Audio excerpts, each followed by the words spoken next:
Des manifestations sont d'ailleurs prévues à Paris, notamment aujourd'hui à Grenoble et dans plusieurs capitales mondiales. Bonjour Manaz Chirali.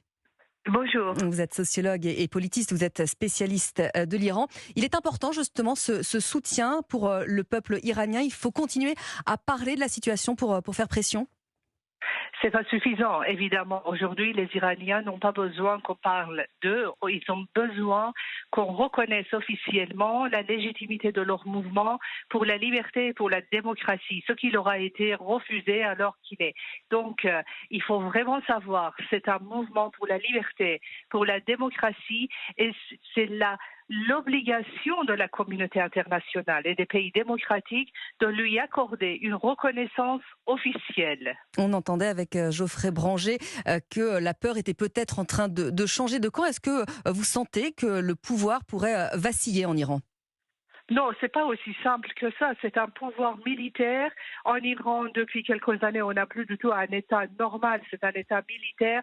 Ce sont des forces militaires qui gouvernent dans ce pays. Alors, je ne vois pas comment les jeunes à main nue peuvent renverser un État aussi autoritaire, aussi dictatorial que la République islamique, qui n'hésite pas à tuer, n'hésite pas à viser les yeux des jeunes, n'hésite pas à viser les organes génitaux des jeunes dans la rue. Ils ont été tirés sur les corps des jeunes d'une manière vraiment... Ce sont des crimes contre l'humanité qui se produisent tous les jours en Iran et personne n'en parle, personne ne réagit en Occident. Et c'est pour ça que l'on vous invite à midi, Manaz Chirali. Alors, on en a parlé, le voile a été un déclencheur, mais est-ce que le mouvement a un peu évolué ? Toujours autant d'étudiants, bien sûr, mais également les classes populaires. La pauvreté, c'est toujours une bombe à retardement. On sait, il y a un vrai sujet, un vrai problème à ce sujet-là en Iran.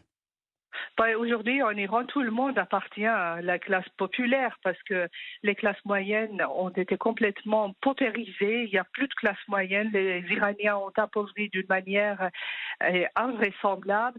Donc, tout le monde est dans le même panier. Et comment voyez-vous le fait que les manifestations se poursuivent là-bas ? Cette colère, elle est extrêmement forte ? La colère est extrêmement forte. Plus forte que la peur ?